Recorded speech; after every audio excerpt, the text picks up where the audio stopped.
पासो हाल्न मन केही भएर पनि लाग्छ सर। तर आफू नभए त आनन्द देशनी गरी खाउँ भन्ने पनि लाग्छ सर। यतिसम्म भयो सर। रोटोभटो गर्ने जागिर थियो सर, त्यो जागिरी पनि सरकारले हालिदियो सर। हालेपछि अब अहिले त मलाई अनेकौँ सोच आउँछन् सर। एक दिन पनि 1 वर्ष जति लाग्छ। हाम्रो बाजेले गराएको घर बड्डो भइसक्यो, कोठाकाठी केही छैन सर।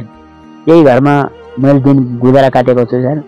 त्यो घरको पनि कोठाकाठी नयाँ बनाउने मन त लाग्छ, लाए पनि पैसा छैन सर। त्यही घरमा बसिरहेको छु। आत्म हुन्छ सर। मैले पनि यस्तै गर्न पाए हुन्थ्यो भन्ने कल्पना त लाग्छ सर। लाए पनि के गर्ने, शारीरिक अवस्था यस्तो भएका कारणले हुँदो रहन्छ भन्ने लाग्छ सर। मेरो आत्मा रोइरहेछ सर भन्ने मन लाए पनि मेरो कता कता यही आत्मा हराएन सर। अब प्रत्येक टाइम स्कुल जाने मान्छे अहिले घरमै बसिरहँदा, गोठालो गइराख्दा घरमा आमा बुवा हजुरको अनि श्रीमती छोराछोरीहरूले के भन्नुहुन्छ? श्रीमती पनि सर अब के गर्ने, पैसा भएपछि आफ्नो हुने छ सर। सबै थोक पैसै रहेछ सर। अब श्रीमतीले पनि अब के भन्ने, पैसा दिनु पर्यो साबुन किन्ने, अनि साबुनै किन्ने पैसा छैन, अनि कमाउन जाने अवस्था यस्तो छ सर। त्यो भएका कारणले श्रीमतीले पनि राम्रो मान्ने कुरा भएन। अनि बच्चा बच्चीले अब कापी कलम माग्नेवाला रुपियाँ छैन, के दिने। त्यो भएका कारणले मलाई त्यही भएर पनि सर सक्दो प्रयास पासो हाल्न मन केही भएर पनि लाग्छ सर। तर आफू नभए त आनन्द देशनी गरी खाउँ भन्ने पनि लाग्छ सर। यतिसम्म भयो सर। जीवन हो, जीवनमा हरेक उतार चढावहरू आउँछन्। दिन कुरालाई पार गर्नुपर्छ, हार चाहिँ मान्नु हुँदैन लाग्छ मलाई। त्यही भएर सम्हालिदिनुहोस्। जीवन हो, उतार चढाव आउँछन्। तर तपाईँलाई आफूलाई चाहिँ जीवन के जस्तो लाग्छ? बाध्यता हुँदो रहेछ सर। कतिखेर बाध्यतै हुन रहेछ। तर आजभोलिको जमाना सर बच्चा बच्चीलाई पालन पोषण गर्न एकदम कठिनाइ पनि छ सर। अब बच्चा बच्ची पपत भएनछन्, 2 नानी अर्का घरबाटै पनि छन् सर। 3 महिनामा छन्, उनलाई पनि पालन पोषण गर्नुपर्छ सर। 2 नानी अर्का घरबाटै पनि छन्, तिनलाई पनि अब पढाइ खर्च दिनै पर्छ सर। एउटी 9 क्लासमा पढ्छ सर अहिले, अर्की अब पैसा सैसा जुटाउने यताउता भएन र ऊ इन्डियातिर भागेर गइसक्यो। अब पैसा भएन, म पनि पढ्न पढिन, कामै भएन। अब पैसा दिने बुवाले हेर्नै भएन। मेरो पहिला बुवाले अब कान्छो बुवाको पनि जागिरी गइयो। उहाँले पनि के गर्नुहुन्छ र भनेर सीमा भन्ने एउटी जेठी हुन्छ छोरी इन्डिया गएछ सर। त्यो भएको कारणले अब मेरो पनि जागिरी गएको कारणले ऊ इन्डिया गएछ। श्रीमतीले पनि अब यहाँ त त्यही बसेर हिटी गर्छ, म पनि भाग्छु इन्डियातिर भन्ने कुरा गर्छ। अब घर गृहस्थी चलाउन एकदम सङ्कट छ सर। अनि बुढाबुढी हुनुहुन्छ बुवा आमा, 80 वर्ष बुवा आमा भइसके, अनि उनीहरूले पनि काम गर्न सक्दैन। यस्तो छ सर। दाजुभाइले पनि छुट्टा नहौँ दाइ, हात जोड्छु बसौँ साथै भने त्यतिखेर पनि दाइहरूले मान्नु भएन।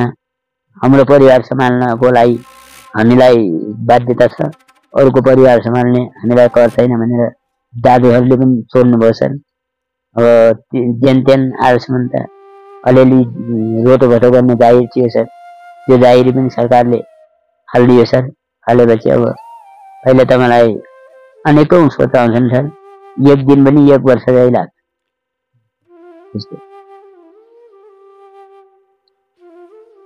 त्यही त अब हजुरको श्रीमती चाहिँ अब म कमाउन जान्छु भनेर भन्नुहुन्छ।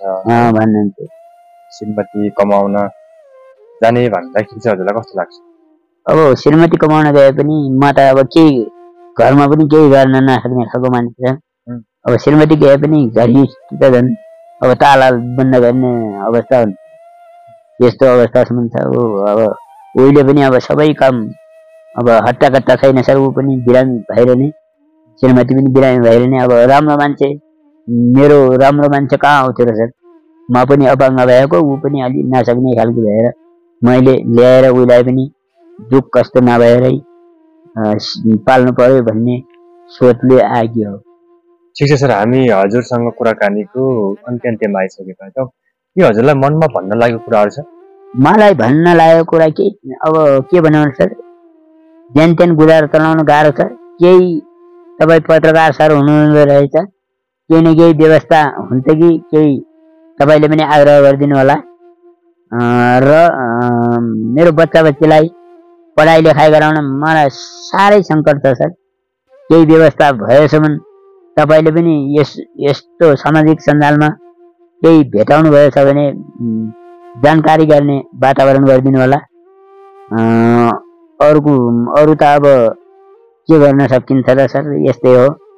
जेन तेन गुजारा चलाउने झौ हुँदो रहेछ। बच्चा बच्ची जन्माउनु ठुलो कुरा रहन्छ, बच्चा बच्चीलाई स्याहार गर्नु ठुलो कुरा रहेछ। अनि बुढाबुढी आमा बुवा पनि बुढाबुढी हुनुहुन्छ, अर्काले बाहिरभित्र गराउने अवस्था आइपर्यो भने पनि गाह्रो छ सर। मेरो घरमा एउटा घर छ सर, छोटा घर, पुरै हाम्रो बाजेले गराएको घर, बड्ड भइसक्यो, कोठागाठी केही छैन सर। त्यही घरमा मैले दिन गुजारा काटेको छु सर। त्यो घरको पनि कोठागाठी नयाँ बनाउने मन त लाग्छ, लाए पनि पैसा छैन सर। त्यही घरमा बसिरहेको छु। मैसँग साथी हुनुहुन्थ्यो एकजना, तल हामी सँगै परेका हौँ, तर अपाङ्ग भएपछि यति अधहुँदो रहेछ सर। उहाँले पक्की घर छाड्याउनु भएको छ ताप्लामा, मानसिंह खड्का भन्ने चिन्नुहुन्न सर तपाईँ? उहाँ र म एउटै क्लासमा पढेका विद्यार्थी। हजुर, सँगै पढेका हौँ। एकजना मानसिंह रामकुमार ओली भन्ने झागर खोलाका, अनि तिलक ओली भन्ने, तिनी लीलाधर ओली भन्ने, तिनी हामी मैसँग परेका हुन्। म र उनीमा धेरै आकाश पातालको फरक हो सर। अहिले कस्तो लाग्छ उहाँहरूलाई देख्दाखेरि? उहाँहरू पनि अब उहाँहरूले गराएको, उहाँहरूले गरेको प्रगति देख्दाखेरि मेरो आत्महरण छ सर। मैले पनि यस्तै गर्न पाए हुन्थ्यो भन्ने कल्पना त लाग्छ सर। लाए पनि के गर्ने, शारीरिक अवस्था यस्तो भएका कारणले हुँदो रहन्छ भन्ने लाग्छ सर। हुन्छ, तपाईँसँगको आजको कुराकानीलाई हामी अन्त्यमा आइसकेका छौँ। अब के भन्नु छ र? हजुरको आँखाबाट आँसु आइरहेछ। मेरो आत्मा रोइरहेछ सर। भन्ने मन लाए पनि मेरो कता कता यही आत्मा हराएन सर।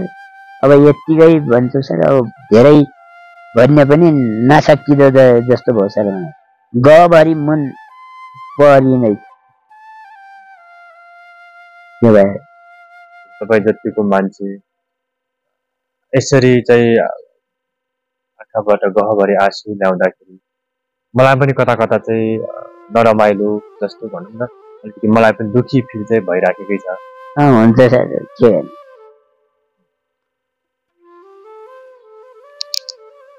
हुन्छ, आज दुःख सुखका कुरा यति नै राख्छौँ।